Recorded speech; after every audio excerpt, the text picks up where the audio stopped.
Video like जरूर कर लीजिए और ऐसे वीडियो लगातार फ्री में पाने के लिए चैनल को तुरंत सब्सक्राइब कर लीजिए और बेल आइकन को जरूर टैप कर लीजिए ताकि आगे भी सारे वीडियो आपको मिलते रहे। यूट्यूब में फॉलो करते हैं तो प्लीज ये वाला फ्री टेलीग्राम चैनल जरूर ज्वाइन कर लीजिएगा। सारे नोटिफिकेशन सारे अपडेट यहीं पे आते हैं, ध्यान रखिए। नमस्कार दोस्तों, आप सभी का स्वागत है स्टडी फॉर एग्जाम्स में। दोस्तों, जैसा कि आप लोग जानते हैं कि हम लोग यूपीएसआई 2021 के हिंदी के पेपर को जो है सॉल्व कर रहे हैं, उसी कड़ी को आगे बढ़ाते हम लोग आज भी 40% देखेंगे हिंदी के। आचार्य भरत ने रसों की संख्या कितनी मानी है? तो इसका जो सही आंसर है वो ऑप्शन डी, टोटल जो है 8 संख्या उन्होंने मानी है। इन्हें भरत मुनि के नाम से भी जाना जाता है। आचार्य भरत मुनि ने जो है रसों की संख्या जो मानी है, इन्होंने 8 मानी है। ऑप्शन डी में जो दिया गया ऑप्शन सही है। अगला प्रश्न है, किताब कैसा शब्द है? किताब जो है यह विदेशी शब्द है। इसका जो ऑप्शन बी है वह आपका सही आंसर है। हिंदी में विदेशी भाषाओं से आए उपसर्ग क्या कहलाते हैं? यह जो है आगत उपसर्ग जो है कहलाते हैं। किसी वस्तु को प्राप्त करने की तीव्र इच्छा के लिए एक शब्द जो प्रयोग होता है उसे अभिप्सा कहा जाता है। परीक्षा दृष्टि काफी इंपॉर्टेंट है, यह कई बार परीक्षा में पूछा भी गया है। अभिप्सा, किसी वस्तु को प्राप्त करने की इच्छा के लिए एक शब्द प्रयोग होता है। विस्मयादि बोधक का चिन्ह कौन सा होता है? तो यह जो आपका ऑप्शन बी में जो दिया गया है, यह जो है विस्मयादि बोधक का जो है चिन्ह होता है। जैसे अरे, राह जो वर्ड होता है, इसके बाद जो है इस प्रकार से शब्द प्रयोग होता है, जो चिन्ह है इसका प्रयोग किया जाता है। यहाँ पे 4 पुस्तक दी गई, इसमें पहचानना कौन जो है विजय तेंदुलकर की रचना नहीं है। तो विजय तेंदुलकर जो रचना कमला भी है, खामोश, अदालत जारी है, घासीराम कोतवाल, ये सभी जो है विजय तेंदुलकर ने लिखी है। नेफा की एक शाम जो है यह ज्ञानदेव अग्निहोत्री ने लिखी है। यह जो आपके ज्ञानदेव अग्निहोत्री ने लिखी है। और यह जो है भारत चीन का जो युद्ध हुआ था उसका वर्णन किया गया है नेफा की एक शाम में। काट होना मुहावरे का अर्थ क्या होता है? काट होना मतलब स्तब्ध होना, जो ऑप्शन डी में दिया गया है। इसी प्रकार से संयोग का आपको विपरीतार्थक वर्ड आपको बताना है, तो संयोग का जो विलोम होगा वो आपका वियोग होगा। सी ऑप्शन इसका सही आंसर है।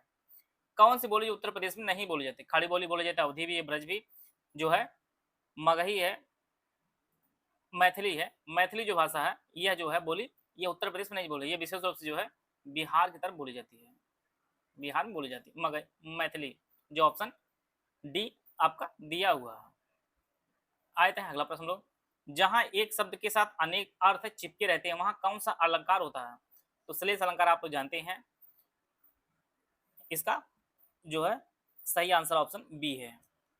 जहां एक शब्द के साथ जो है अनेक अर्थ चिपके रहते हैं वहां आपका श्लेष अलंकार होता है। प्रतीप अलंकार इनमें से किस संबंधित है? प्रतीप अलंकार जो आपका उपमा अलंकार से संबंधित है, जो ऑप्शन सी में दिया गया है। विशेषण किसकी विशेषता बतलाता है? संज्ञा की भी बताता है और सर्वनाम दोनों की जो विशेषता बताता है आपका विशेषण, जो ऑप्शन बी में दिया गया है। इसमें भाववाचक का उदाहरण कौन सा है? धूप में चला नहीं जाता, यह जो है यह एक भाववाचक का उदाहरण है, जो ऑप्शन डी में दिया गया है। पृथ्वी रासों के रचयिता कौन है? आप लोग जानते हैं पृथ्वी रासों के रचयिता हैं वो चंद्रवरदाई जी हैं, और ऑप्शन डी में दिया गया है चंद्रवरदाई जी। चंद्रवरदाई ने जो है पृथ्वी रासों की रचना की थी। बी ऑप्शन इसका सही आंसर है। राम खाता होगा में काल का उदाहरण कौन सा है? तो यह जो है संदिग्ध वर्तमान काल का उदाहरण है। राम खाता होगा, यह जो है संदिग्ध वर्तमान काल का उदाहरण है। चित्रा मुदगल को उनकी किस कृत के लिए जो साहित्य अकादमी पुरस्कार से जो सम्मानित किया गया था? तो यह जो है पोस्ट बॉक्स नंबर 203 इनकी रचना है। इसके लिए जो है चित्रा मुदगल को जो है साहित्य अकादमी पुरस्कार से जो है सम्मानित किया गया था। इसका जो ऑप्शन सी है वह आपका सही आंसर है।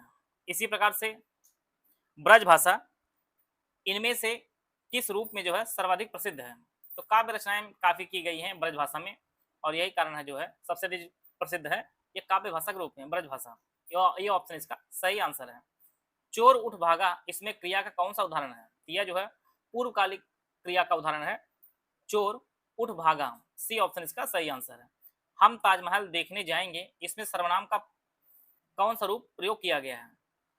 हम ताजमहल देखने जाएंगे, यहाँ जो है पुरुषवाचक सर्वनाम का प्रयोग किया गया है, जो ऑप्शन डी में दिया गया है। इसी प्रकार से सुई और तागे के बीच में कविता किस रचनाकार की है? यह जो है केदारनाथ सिंह की जो रचना है सुई और तागे के बीच में। कुछ प्रश्न जो है आप देखे होंगे 40 प्रश्नों में से जो है कुछ 4-5 प्रश्न ऐसे होंगे जो सामान्य जो स्टूडेंट है वह नहीं कर पाएँगे, क्योंकि इतना डेप्थ में कोई प्रश्न सॉल्व करने के लिए इतनी अंदर की चीज़ें नहीं कोई पढ़ पाएगा। तो प्रश्न इतना करना आपको है कि जितने प्रश्न आसान हो, उसमें आप गलती ना करें इस चीज़ के लिए। तो टारगेट आप 35 के आस-पास रख सकते हैं और बहुत लोग लाए भी हैं, पिछली बार भी, इस बार भी लाएँगे लोग। लेकिन उससे पहले सबसे पहले आप लोग जितने भी पीवाईक्यू होते हैं, हर सब्जेक्ट के उसको ज़रूर देख लीजिएगा।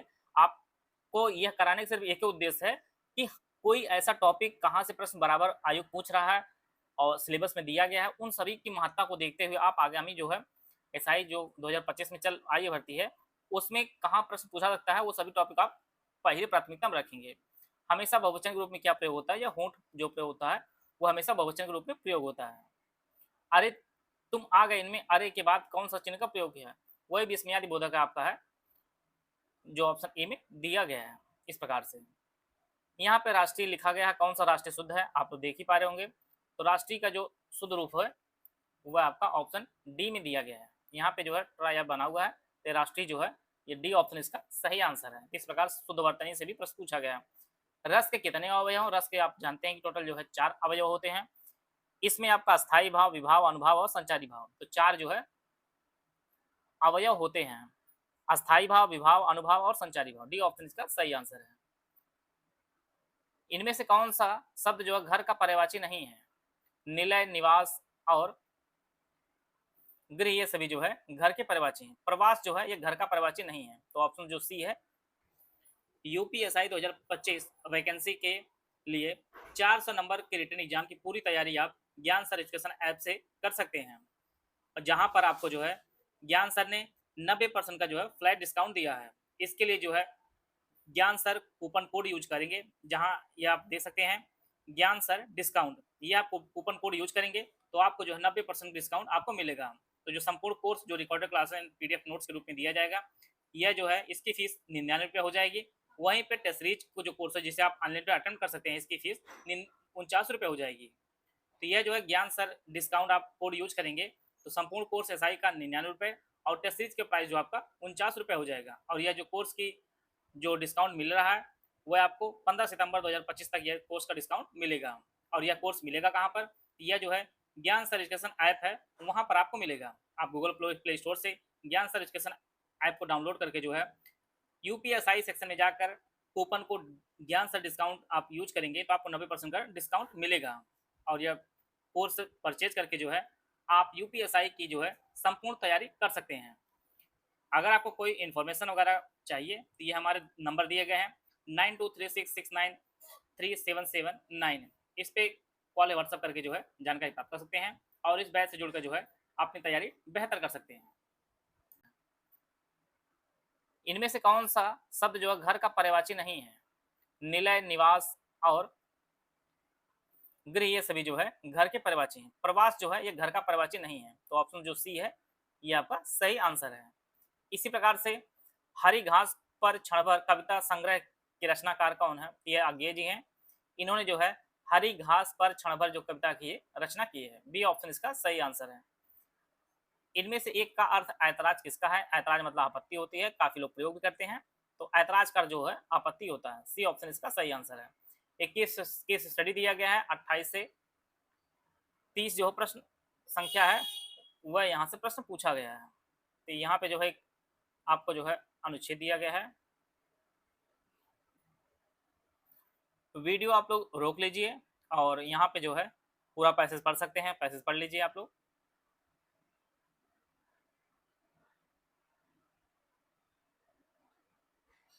आइए हम लोग इससे रिलेटेड कुछ प्रश्न जो पूछे गए उसको हम लोग देखते हैं।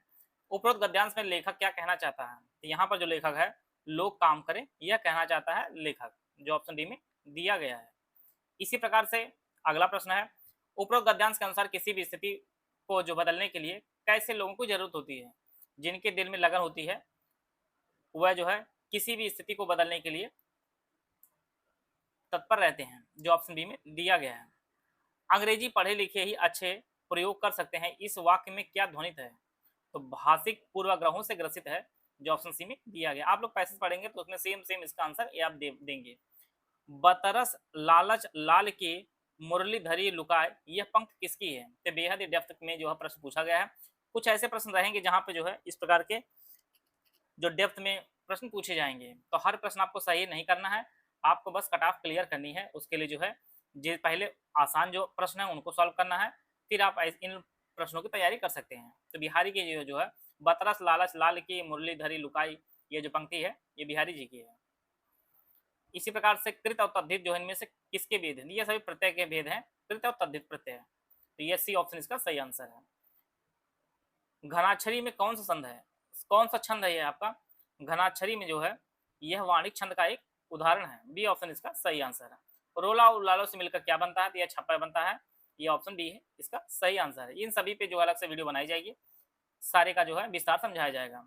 पवनासन में कौन सा समास है? ये आपका बहुब्रीहि समास है पवनासन। बी ऑप्शन इसका सही आंसर है।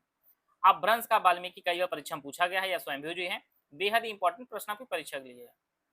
अपभ्रंश का वाल्मीकि किसे कहा जाता है? यह स्वयंभू कहा जाता है। सी ऑप्शन इसका सही आंसर है। खड़ी बोली हिंदी के प्रथम कवि कौन थे? तो यह अमीर खुसरो जी हैं, जिनका जन्म उत्तर प्रदेश के सोरो में हुआ था। ये ऑप्शन इसका सही आंसर है। जिस स्वर के उच्चारण में दो मात्राएं लगती है उसे गुरु कहा जाता है। सी ऑप्शन इसका सही आंसर है। इसी प्रकार से जिसके पास कुछ भी ना हो उसके लिए एक शब्द जो प्रयोग होता है वह अकिंचन होता है। डी ऑप्शन इसका सही आंसर है। खड़ी बोली का प्रथम महाकाव्य कौन सा? यह परिप्रवास को पहला महाकाव्य कहा जाता है खड़ी बोली का, जिसकी रचना जो है अयोध्या सिंह उपाध्याय हरिऔध ने की थी। तो इसका जो ऑप्शन बी है वो आपका सही आंसर है। तो यह टोटल जो है 40 प्रश्न कंप्लीट होते हैं। आशा है आप सभी को बहुत कुछ जानने को मिला होगा। मिलते हैं नेक्स्ट वीडियो में, तब तक जय हिंद जय भारत।